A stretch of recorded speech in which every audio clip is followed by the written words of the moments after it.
Thrissur medical college police സ്റ്റേഷനെന്നും പേരിട്ട് ഈ കെട്ടിടവും അനുബന്ധ സൗകര്യങ്ങളും പോലീസിനെ കാത്തിരിക്കാൻ തുടങ്ങിയിട്ട് മാസങ്ങൾ കഴിഞ്ഞു. നിലവിൽ 8 കിലോമീറ്റർ അകലെയുള്ള പേരാമംഗലം വടക്കാഞ്ചേരി സ്റ്റേഷൻ പരിധിയിലാണ് മെഡിക്കൽ കോളേജ് ക്യാമ്പസ് നിലനിൽക്കുന്നത്. അതിർത്തി തർക്കം കാരണം പോലീസ് ഇടപെടലും വൈകുന്നത് പതിവാണ്. ക്യാമ്പസിന്റെ സുരക്ഷ മുൻനിർത്തി പോലീസ് സ്റ്റേഷൻ വേണമെന്നുള്ള ആവശ്യവും ശക്തമാണ്.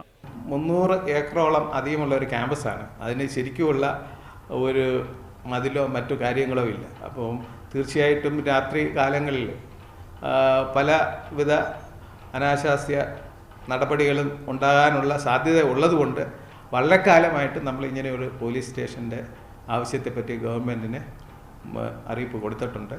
2 SIമാരുൾപ്പെടെ 36 പോലീസുകാരാണ് സ്റ്റേഷനിലേക്ക് വേണ്ടത്. ഇവരുടെ ചിലവിലേക്കും മറ്റുമായി 80 ലക്ഷം രൂപയാണ് പ്രതിവർഷം വേണ്ടത്. ഇവ രണ്ടും അനുവദിക്കേണ്ട ആഭ്യന്തര ധനകാര്യ വകുപ്പുകളുടെ അലംഭാവമാണ് കാര്യങ്ങൾ നീട്ടിക്കൊണ്ടുപോകുന്നത്. പുതിയ സ്റ്റേഷൻ ക്യാമ്പസിനകത്തു തന്നെയായാൽ മെഡിക്കൽ കോളേജിന്റെ സുരക്ഷ ഉറപ്പാക്കാനും സാധിക്കും. പുതിയ ആഭ്യന്തരമന്ത്രി ചുമതലയേറ്റതോടെ പോലീസ് സ്റ്റേഷൻ ലഭിക്കുമെന്ന പ്രതീക്ഷയിലാണ് നാട്ടുകാരും മെഡിക്കൽ കോളേജ് അധികൃതരും. അഫ്താബ് റഹ്മാൻ, മീഡിയ 1, തൃശൂർ.